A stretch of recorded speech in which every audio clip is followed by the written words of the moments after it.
Olha, iniciamos este bloco conversando com o ex-senador José Agripino Maia, líder do Democratas, não só aqui no Rio Grande do Norte, mas também no país. Bom dia, senador. Bom dia, Diógenes. Um grande prazer aqui voltar a conversar com você para ter a oportunidade de debater os assuntos do momento e partilhar com as suas perguntas as preocupações que nos afligem. Pois é, eu vou começar logo com uma que está afligindo todo mundo. Vamos ter eleição em 2022? É claro, é evidente. Eu acho uma pretensão monumental de alguém, seja quem for, num país como o Brasil, do tamanho do Brasil, com uma economia consolidada, com a democracia consolidada, com as instituições consolidadas como nós temos, que é o maior patrimônio. Primeiro, a liberdade de imprensa, depois um Supremo que atua com erros e acertos, um legislativo que atua com erros e acertos e com um executivo que existe para governar. E alguém querer falar que as eleições só vão acontecer se... Não sei, que conversa é essa, rapaz? Agora eu faço como Mourão. Isso aqui é republiqueta de banana? Depois de tudo que a gente viveu e que a gente sofreu? Senador, a eleição vai ter com certeza absoluta. E quem vai decidir se é assim ou se é assado é o Congresso Nacional, conforme manda a Constituição brasileira. Do contrário, nós somos uma republiqueta de banana. Passou esse tempo, rapaz. Isso é de 100 anos atrás. Senador, mas preocupa esse tipo de declaração não só do ministro da Defesa, que está em tela desde ontem, né, Walter Braga Neto, mas também do próprio presidente da República, condicionando a aprovação do voto impresso à realização de eleições. Preocupa, né? É uma coisa fora do esquadro. Preocupar pode preocupar, agora é uma coisa fora do esquadro, é inadmissível esse tipo de declaração. Tanto é que saiu a notícia no Jornal Estado de São Paulo e horas depois veio desmentido. A imprensa foi para cima do ministro da Defesa e não sei movido por que razões, se por pressões da própria divisão das Forças Armadas, que devem ter ido para cima dele, é possível dito, olha, se foi dito isso, corrija, porque isso aqui é inadmissível. O próprio vice-presidente da República saiu de lá numa entrevista da chegada da vice-presidência e disse que conversa é essa? Vai ter eleição, sim senhor. As instituições falaram na hora. O presidente da Câmara, o presidente do Supremo, o presidente do TSE falaram na hora e imediatamente o assunto foi desfeito. Isso significa o quê? As instituições funcionando, nem vem que não tem. Olha, o Estadão traz hoje, partidos se mobilizam pelo fim da PEC do voto impresso, inclusive o seu partido. PSDB, Democratas, MDB, Solidariedade e PSD querem acelerar a votação de uma vez por todas dessa história na comissão e encerrar o assunto logo no início de agosto. É isso que está na agenda? Diógenes, que perturbação, para que essa perturbação do voto impresso, não sei o quê? Você que acompanha a política, me diga um exemplo de eleição contestada até hoje com provas. Teve aquela do Aécio em 2014 e não se encontrou nada. Não se encontrou nada, pelo contrário, aquilo ali serviu de exemplo emblemático, a denúncia feita, a averiguação executada e a constatação de que não teve coisa nenhuma. É um processo que é imitado por muitos países do mundo, uma coisa moderna. Então você quer voltar agora para a idade da pedra lascada? E conversa é essa, rapaz? Se dissesse, não, na eleição da prefeitura de Inhamuns teve fraude. Não, na prefeitura de Caraúbas teve fraude. Não, no governo do estado do Rio de Janeiro teve fraude. Teve fraude em canto nenhum, tem só especulação. Por que você quer voltar para trás? Caminhar igual a caranguejo? Tem sentido. Então, a lógica dos fatos é que encaminha a solução, o encaminhamento da discussão. Onde é que teve fato concreto que justificasse a exigência de uma mudança constitucional e da conferência do voto impresso? A não ser que você queira fazer do Brasil uma reedição do Trump, que autorizou, ou estimulou, ou apoiou até a invasão do Capitólio. E quando foi para os militares para pedir apoio para as intenções dele, que eram de melar a eleição, os militares negaram apoio a ele. E aí ele ficou pendurado no pincel e o assunto acabou. Terminou perdendo a eleição no voto e está aí, entregue ao lugar onde ele precisa estar. Na casa dele, lutando politicamente pelas ideias dele, mas sem contestar o que não pode ser contestado. Senador, o ambiente político no país, já de algum tempo, vem sendo polarizado, E nós vivemos hoje populismo de um lado, de direita, de extrema-direita, e populismo de esquerda. O Brasil vai conseguir sair disso? Precisa. Precisa, eu acho que vai sim. Eu tenho acompanhado muito de perto, Diógenes, a sessão presidencial. Eu tenho falado, toda semana eu falo com Brasília, com o Assemineto, que é o presidente do meu partido, falo com o presidente do PSDB, falo com Ciro Gomes, falo com Deus e o mundo para acompanhar o processo de escolha de um candidato de centro. Olha, deixa eu citar aqui para você uma coisa que para mim calou fundo. Você se lembra daquela visita do presidente Bolsonaro ao avião da Azul? Acho que foi em Campinas, foi num aeroporto desse. Cerca de um mês atrás. Mais ou menos. Ele entrou no avião, uma coisa meio curiosa, ele entrou no avião, não sei se estava preparado ou não estava preparado. A turma da frente do avião começou a gritar mito, mito, mito, até fotografias, selfies, está no primeiro texto do avião. Passados uns 30 segundos, aí lá atrás do avião começou a haver uma latomia de gente protestando. Genocida, genocida, genocida. Eu fiquei observando o avião. Era uma moinha no começo, apoiando, uma moinha no fundo do avião, apupando, e o meio do avião, que era a maioria, calada, só olhando. Esse é o retrato do Brasil. Você tem uma extrema-direita e uma extrema-esquerda se gladiando, o que é muito ruim para o Brasil. E uma maioria silenciosa aguardando. O que eu acho que o Brasil está agora, nesse momento, olhando o horizonte e as pessoas, cada dia que passa, vendo os erros de um lado ou do outro, esperando que surja uma alternativa de centro. Se a classe política tiver juízo, e vai ter, e encontrar um candidato, um intérprete do centro, não 3 ou 4, que isso pode dividir, mas encontrar um candidato de centro, esse candidato de centro ganha a eleição. Essa é a minha expectativa. O senhor vê alguém nessa condição? Tem muitos. Na hora que eu disser, vai ser fulano de tal ou Beltrano, eu que sou, queira ou não queira, a minha opinião ainda pesa. Eu vou dizer, Zé Agripino lançou fulano de tal. Não, mas qualquer desses signatários do documento que Mandetta tomou a iniciativa de liberar, e que foi assinado por Ciro Gomes, por Aramoedo, por Eduardo Leite, por João Dória, qualquer um Sérgio Moro apoia a ideia. Sérgio Moro disse a Mandetta claramente, eu falo com Mandetta com muita frequência, claramente estou com esse grupo, não sou candidato, mas apoio quem vocês encontrarem. Então, esse grupo de centro tem apoio daqueles que têm o respeito do país. Então, você pegasse até um de fora, até um tipo de Tasso Gereissati, não estou lançando Tasso Gereissati, até o Tasso Gereissati, depois de uma certa massificação do nome e das qualidades dele, como administrador e como político, podia ser um intérprete. Ou o Mandetta. Fala em Rodrigo Pacheco, né? O Rodrigo Pacheco. Presidente do Senado, que o Rodrigo Pacheco, né? Evidente, é do DEM. Existem muitas figuras alternativas. Agora, o importante é que a figura de centro exista como conciliador. Lembra do Chile? O Chile, depois de Pinochet, teve transformou-se num vulcão. Esse vulcão foi consertado pela concertação. Apareceu alguém que foi capaz de unir a extrema-direita e a extrema-esquerda e fazer a pacificação nacional. É preciso que apareça alguém no Brasil com capacidade de fazer a pacificação nacional. Acabar com essa história de brasileiro ficar digladiando no meio da rua com o brasileiro. A gente tem que caminhar uns somando com os outros e não uns remando contra os outros. E essa é a tarefa do futuro presidente. Agora, com um detalhe, Diógenes. Tão importante quanto vamos chamar de credibilidade política desse intérprete, está a capacidade deste candidato de apresentar um plano para o Brasil. O Brasil está precisando. O Brasil é um país que, nessa crise de pandemia, está sobrevivendo na base de trunfos que só nós temos.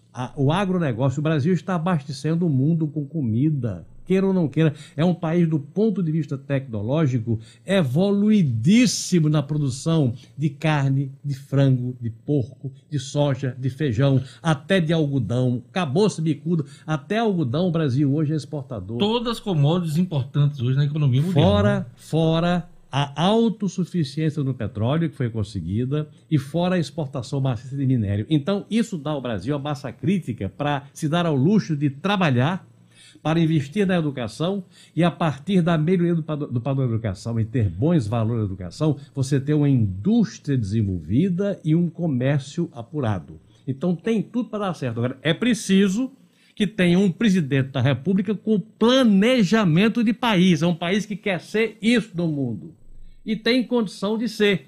Porque podia querer ser e não ter condição de ser, mas pode ter planos e ser aquilo que os planos apontarem. A imprensa tem noticiado uma possibilidade de fusão do PSL, PP, Partido Progressista, que está no poder hoje, o grande partido do Centrão, vai assumir agora a Casa Civil, e pode ser o destino do presidente Bolsonaro, e o Democratas. Que fusão é essa? Isso é fato? Não, não é fato não. Diga você com informação precisa, não é fato não. Você perguntar, houve conversas nesse sentido? Até conversas houve. Agora, na hora em que o presidente do PP vai ser chefe da Casa Civil do presidente Bolsonaro, não tem condição de você juntar partidos que são independentes, partidos de centro, para tomar uma posição clara de apoio ao governo. Então, essa ideia com a ida de Ciro Nogueira para a Casa Civil da Presidência, se é que vai, acho que vai, essa história perde completamente o sentido. Como é que está o DEM hoje, senador? Eu estou perguntando isso porque depois da eleição da presidência da Câmara, perdeu um grande quadro, Rodrigo Maia, é o primo, inclusive, da família, no Rio de Janeiro. Rodrigo saiu do partido, levou alguns parlamentares. Ele se recompôs, o DEM se recompôs depois dessa saída do Rio. Rodrigo? Rodrigo Maia não foi a grande perda. Eu lamento. Rodrigo é meu parente, é meu amigo. Eu lamento muito a disputa que ele estabeleceu com a Semineto, mas eu lamento mais a saída de figuras como Rodrigo Garcia, vice-governador de São Paulo, e Eduardo Paes, que foi eleito pelo Democratas e que também saiu. O Democratas é um partido que detém nos seus quadros o presidente do Congresso Nacional, é muito importante. E tem governadores como Ronaldo Caiado de Goiás, Mauro Mendes do Mato Grosso, e tem a perspectiva de fazer nessa eleição os governadores da Bahia com a Semineto, que hoje estaria eleitíssimo, reeleger Mauro Mendes no estado, um dos mais poderosos do país hoje, que é o Mato Grosso, Ronaldo Caiado em Goiás, Jean Loureiro em Santa Catarina, e por aí vai. E fazer uma bancada de mais de 40 deputados federais. E que tem a perspectiva de atrair, está em debate, em discussão, figuras como, se sai Rodrigo Garcia, Geraldo Alckmin, que é fortíssimo candidato a governador de São Paulo, está considerando fortemente a hipótese de se filiar ao Democrata e ser candidato pelo Democratas. Então, o Democratas é um partido que tem, ao longo do tempo, sofrido reveses, mas tem sabido sobreviver e tem perspectiva de futuro. Se me perguntar, ele está bem hoje? Ele estava melhor há um mês atrás, mas pode estar melhor daqui a um mês para frente do que está hoje. Política é uma coisa dinâmica e depende muito da capacidade de condução. E eu confio muito na condução de Assemineto, que é um sujeito muito jovem, foi um grande prefeito, mais bem avaliado do Brasil, tem grande condição de ser eleito governador, mas é um articulador político de excelência e tem feito um trabalho muito bom. Política tem reveses, mas os reveses têm que ser enfrentados com competência, e competência nós temos nos nossos quadros. Senador, vamos falar um pouquinho de política local. Algumas chapas já começam a ser ventiladas para 2022. A governadora é candidata à reeleição, é um direito que ela tem. Cogita-se aí até uma aliança com o MDB, atraindo o ex-senador Garibaldi ou para vice ou para o Senado, isso no campo da governadora. Tem chapas também, Benes Leocádio, Rogério Marinho, no campo da oposição, o prefeito de Ceará-Mirim, Júlio, com Fábio Faria. O jogo do Rio Grande do Norte está se definindo? Está se ensaiando. Definindo está longe disso. É claro que a governadora Fátima é candidata, como você falou, tem todo o direito de sê-lo, deverá com certeza ser candidata, vai armar a composição de forças políticas que ela julga conveniente e que o povo aceite, porque uma coisa é você achar que é conveniente, outra coisa é o povo aceitar aquilo que o candidato julga conveniente. Às vezes você juntar água com óleo, no primeiro momento dá uma beleza, logo depois separa o joio do trigo e o povo não aceita e derrota. Vai juntar Fátima Bezerra, PT, com Garibaldi, MDB, eles que já foram aliados em várias eleições, isso é água e óleo? Eu não sei. A pergunta tem que ser feita ao povo. Não, o senhor citou um exemplo, eu estou colocando aqui no quadro real, né? Eu tenho a impressão água e óleo, MDB hoje e PT? Não digo que seja água e óleo. Agora que vai ter questionamento, vai. Mas isso aí é uma questão para ele, se isso estiver em cogitação, que eu não sei. Eu tenho uma boa relação com o Garibaldi. Tem conversado com ele, não? Com o Garibaldi, não? Nos últimos 15 dias, não. Mas aqui ele me telefona, eu telefono para ele, eu tenho uma relação muito positiva com ele, mas não me consta isso, não. Não me consta que esteja havendo movimento de aproximação. Mas o senhor não vê lógica política, não? Porque diz que Lula quer Garibaldi candidato ao Senado numa chapa com Fátima. É possível. Tem lógica. Até porque Garibaldi foi ministro do governo de Lula. De Dilma, isso. Quando o PMDB e o PT se entenderam. Recentemente se desentenderam. Então, eles vivem momentos de sístoles e diástoles. Eu não sei se no momento estão em sístole ou se é em diástole, o PMDB e o PT. Agora, como um grande aliado de Garibaldi em várias eleições, vocês disputaram o Senado em várias situações, inclusive dentro da mesma coligação, como é que o senhor vê essa possibilidade de aliança de Garibaldi com o PT? É possível que seja revertido? Eu preferia examinar a coisa de uma forma um pouquinho diferente, porque a gente fica aqui avaliando, vai juntar fulano com Beltrano, vai ser uma candidatura A, B ou C. O que eu acho que interessa, a discussão que interessa, é ver o seguinte, o que é que fulano e Beltrano, que são candidatos, e que subsidiariamente montam alianças entre A e B, B e C, C e D, o que é que eles têm a apresentar ao Rio Grande do Norte, para que a gente não fique naquela história do Estado que já foi. Isso é o pior de tudo. Diógenes, eu sou um revoltado com o que nós fomos e com o que nós somos. A Paraíba, há 10 anos atrás, olhava para o Rio Grande do Norte de baixo para cima. Em praticamente tudo. No turismo, na própria indústria, na prática dos serviços. Hoje a Paraíba nos passou em quase tudo. Agora, veja, o Rio Grande do Norte é o maior produtor de melão do Brasil, o maior produtor de sal do Brasil, é o polo turístico fantástico, é o maior produtor de camarão do Brasil, de cativeiro, é o maior produtor de energia elétrica e eólica do Nordeste e do Norte do Brasil. A Paraíba é maior em quê? Em nada.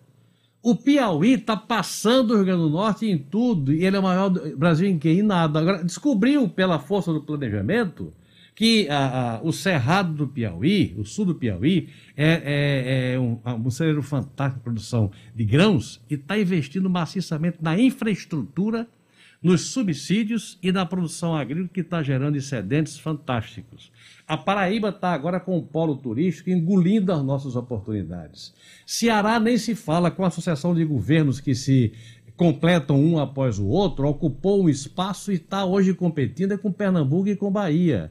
Pernambuco mantém a hegemonia dele na área do Nordeste, desse Nordeste mais próximo da gente. E a gente parou no tempo.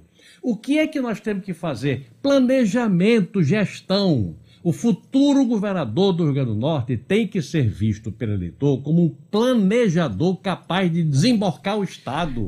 Não é possível, só para completar, não é possível que a gente fique entregue à inércia da ausência de planejamento. Quando lá atrás eu descobri que a vocação do Rio Grande do Norte era turismo, e a Via Costeira foi feita, não foi feita por mim, foi feita por Tarcísio e por Lavoisier, eu fiz os hotéis, eu completei o centro de convenções, mas depois disso, a Rota do Sol de Pirangi, a estrada da Pipa, de Jeripabu, a internacionalização do aeroporto, o primeiro voo internacional Milão-Natal, tudo isso era produto de um planejamento e de uma visão que eu tinha de que aquilo podia ser, como foi e é, o maior trunfo da economia do Estado por uma vocação natural nossa. E foi feito um planejamento de ações. Quando eu ia a São Paulo fazer propaganda pessoalmente do Estado, eu ia dentro de um objetivo planejado. As ações convergiam para cá. Quando eu criei o PROAD, um instrumento de incentivo fiscal para atração de investimentos, eu tinha um planejamento estabelecido de trazer indústrias para cá e muitas vieram pelo favorecimento fiscal.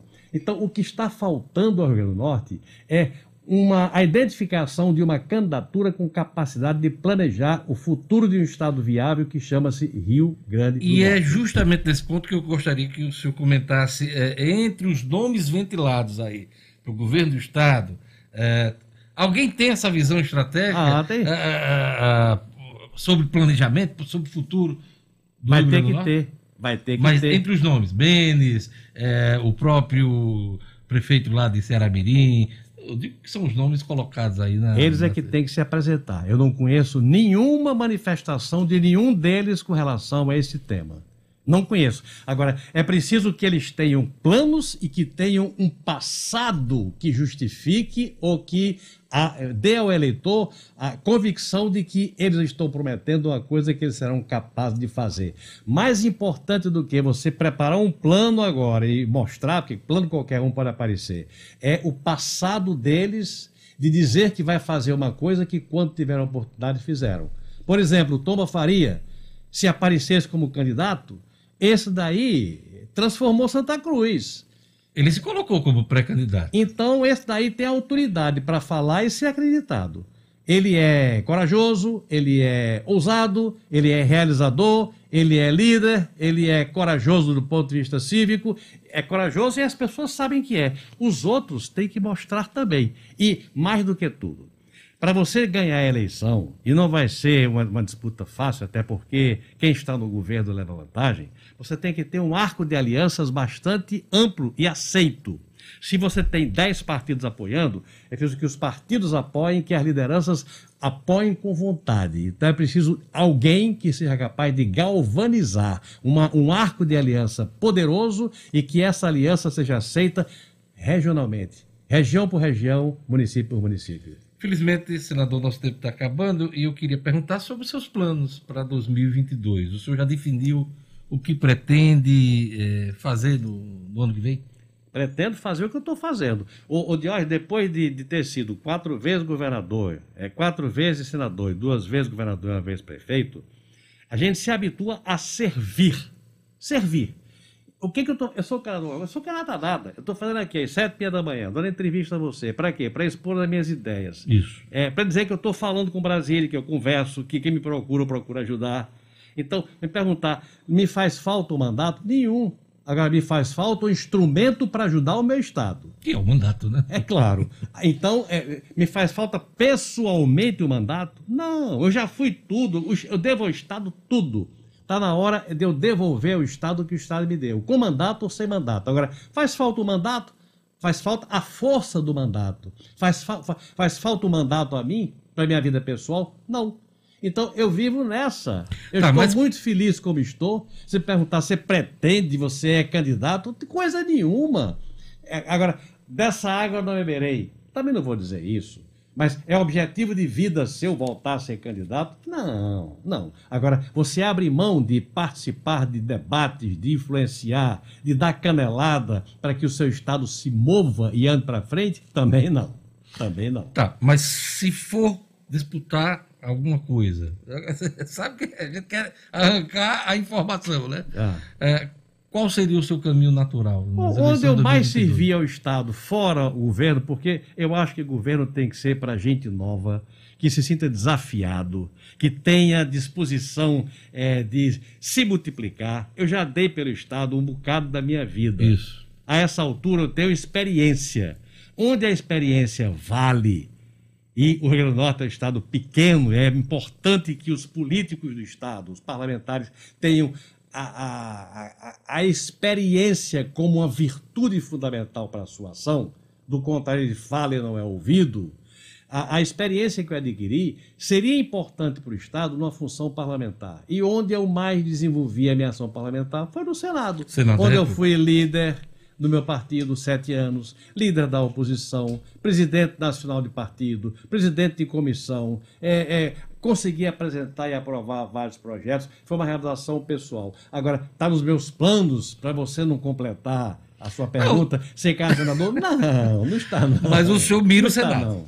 Gostaria de retomar o seu mandato no Senado? Não, se isso for uma imposição, que dificilmente acontecerá, eu digo a você, dessa água não beberei.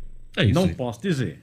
Eu queria agradecer a presença aqui no nosso estúdio do ex-senador José Agripino Maia, líder do Democratas, não só do Rio Grande do Norte, mas em todo o país. É um líder nacional do Democratas. Obrigado por sua presença aqui no nosso programa, senador. Foi um grande prazer, João. Você é sempre muito ágil, muito movimentado. E vamos deixar aqui um abraço fortíssimo para a Eni Cinedino e cumprimentos pela beleza aqui do estúdio novo. Estúdio. Não conhecia. Tá um show. Padrão classe A. Obrigado, senador. Que fazem a 96 FM. Obrigado, senador.